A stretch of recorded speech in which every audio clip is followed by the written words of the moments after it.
नमस्कार। पार्ट 1 में हमने मोबाइल के बारे में बात किया था और पार्ट 2 जो है बहुत अहम है और आप लोगों से मैं अपील करता हूं कि इसको बढ़िया से देखें और स्वयं और अपने बच्चे को जागरूक करें कि किस तरीके से हम मोबाइल से बच सकते हैं।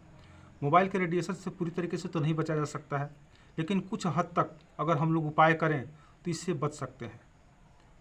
जो हमारे छोटे छोटे बच्चे हैं इसके चपेट में ज़्यादा आ रहे हैं, तो वो हमारे देश के कर्णधार हैं। जो छोटे बच्चे हैं वही भविष्य है हमारे देश के।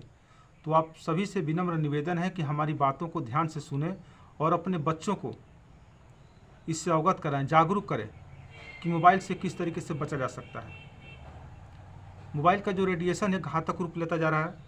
आप तेज़ी से देख सकते हैं कि जिस तरीके से मोबाइल का प्रचलन बढ़ रहा है और मोबाइल का हम लोग जो यूज है कम से कम एक सर्वे के हिसाब से 3 से 5 घंटा मोबाइल का हम लोग यूज करते हैं, उपयोग करते हैं प्रतिदिन। लेकिन कुछ लोग हैं जो केवल जितना ज़रूरत होती है उतना ही बात करते हैं। ये सबसे अहम बात है। अगर मोबाइल से सबसे बड़ी बात यही है कि जितनी ज़रूरत हो उतना ही बात करें। अगर 1-2 मिनट में हमारी बात हो जाती है तो बहुत अच्छी बात है। इससे ज़्यादा से ज़्यादा बात न करें तो बेहतर है। बचाव का सबसे बड़ा और सबसे अच्छा उपाय यही है। दूसरी बात है, अगर मोबाइल अगर चार्ज में आपका लगा हुआ है तो उस समय बात ना करें, क्योंकि तकरीबन 10 गुना रेडिएशन उससे बढ़ जाता है उस समय। अगर मोबाइल की बैटरी आपकी लो हो तो उस समय मोबाइल से बात ना करें। अगर आप भोजन कर रहे हो तो मोबाइल से बात ना करें। ये बहुत छोटे छोटे ऐसे टिप्स हैं जिससे हम उस रेडिएशन से हम लोग बच सकते हैं और अपने शरीर को सुरक्षित रख सकते हैं। जी हाँ, एक बार दोबारा मैं बोल रहा हूँ, ध्यान रखें कि अगर मोबाइल चार्ज में लगा हुआ हो तो उससे कतई बात ना करें उस समय।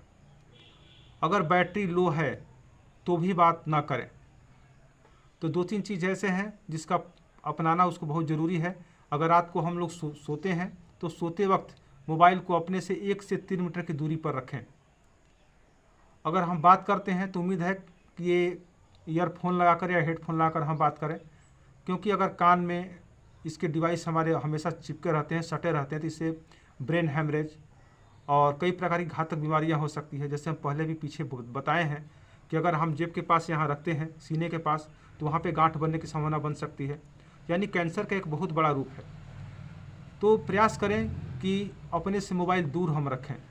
कम से कम जब हम सोते हैं तो इससे कम से कम 3 मीटर की दूरी बनाकर हम मोबाइल रखें। मोबाइल को अपने हाथों में कम से कम यूज करें। अगर कहीं हम लेके जाते हैं तो बैग में रख लें या कहीं हम और रखें। अपने शरीर से दूर हम मोबाइल को रखें। सोते वक्त मोबाइल को अपने पास में हम ना रखें। अभी बहुत आदमी को जो बाल झड़ रहे हैं, दिमागी टेंशन, तनाव, आँखों की रोशनी कम होना, बाल झड़ना, ये सबसे बहुत बड़ा कारण है कि मोबाइल हम लोग सिर के पास रख के सोते हैं। तो प्रयास करें मोबाइल को अपने से दूरी बना के हम रखें, सिर के पास रख के हम न सोएं।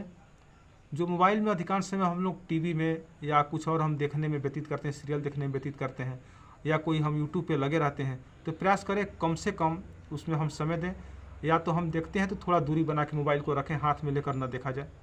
ये छोटी छोटी चीज़ें हैं। अगर ऐसे हम बचाव करते हैं तो मोबाइल से बहुत अच्छी तरीके से हम लोग बच सकते हैं और अपने को सेफ्टी हम रख सकते हैं। एक बहुत बड़ी बात कि जो नन्हे मुन्ने छोटे बच्चे हैं जिन्होंने अभी तक दुनिया देखी भी नहीं है, तो कम से कम उस बच्चे को मोबाइल हाथ में बिल्कुल भी ना दें, किसी भी हालत में ना दें, क्योंकि जाने अनजाने जो छोटे बच्चे को अगर हम लोग मोबाइल दे रहे हैं उसके लिए घातक है। वो आँखों की रोशनी को बहुत तेज़ी से वो कम करता है, क्योंकि उसकी जो वो सीधे बच्चा देखता है उसमें गेम खेलता है। तो ये प्रयास करें कि छोटे बच्चे को मोबाइल कतई हाथ में ना दें। एक नशे का रूप लेता जा रहा है अगर छोटे बच्चे को मोबाइल हाथ में दे रहे हैं तो, क्योंकि वो बच्चा नहीं जानता है कि ये कितना घातक है और कितना नुकसान करता है। अगर आप मोबाइल रखें तो कम से कम एक बार ज़रूर सर्च करें कि मोबाइल से क्या नुकसान हो सकता है। मोबाइल रखना बहुत बड़ी बात नहीं है, इसको समझना भी ज़रूरी है कि हाँ, इससे हमको क्या फ़ायदा और क्या नुकसान है। हाथ ही हम रख लिए, लेकिन उससे क्या नुकसान है ये भी तो देखना ज़रूरी है। तो आप लोगों से मैं उम्मीद करता हूं कि अगर आपके पास मोबाइल है तो कम से कम एक बार ज़रूर सर्च करें, उसके बारे में जानने का प्रयास करें कि अगर इससे हमको सुविधा है, फ़ायदा है, तो कहीं ये नुकसान भी तो नहीं है। तो जहाँ पे अगर नुकसान हो वहाँ पे अपने बच्चे को रोकें, बताएं, उसको समझाएं। और स्वयं भी मैं उम्मीद करता हूँ कि आप लोग भी ज़रूर ध्यान दें।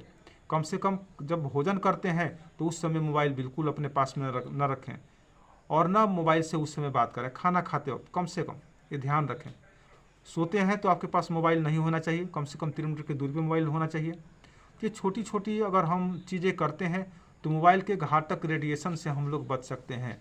तकरीबन 7,500 तरह का रेडिएशन हमारे आसपास मौजूद है, जिसमें मोबाइल एक बहुत ही खतरनाक रेडिएशन के साथ हम लोग के बीच में उपस्थित है, क्योंकि इसके बगैर हम लोग का काम चलने वाला नहीं है। इसके अलावा जैसे बिजली है, तार है, बल्ब है, ट्रांसफार्मर है, प्रेशर कुक, जितना चीज़ है तकरीबन ये समझ लीजिए कि जितने हमारे आसपास जो अभी हम लोग उपयोग कर रहे हैं, चाहे फ्रिज हो, कूलर हो, पंखा हो, कुछ भी हो, तकरीबन अधिकांश चीज़ में रेडिएशन है।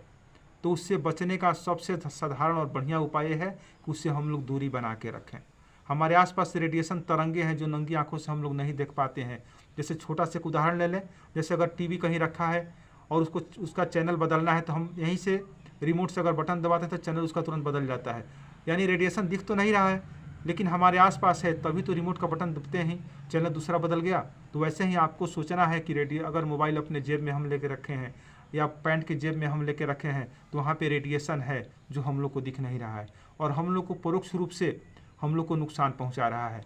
तो आप लोगों से यही प्रार्थना है, रिक्वेस्ट है कि आने वाले हमारे जो छोटे छोटे बच्चे हैं उनको जागरूक किया जाए और मोबाइल की ज़रूरत हो तो उनको दिया जाए, नहीं तो मोबाइल उनको न दें तो उनके लिए बहुत ही उत्तम है, बहुत अच्छा है और उनसे दूरी बना के रखें।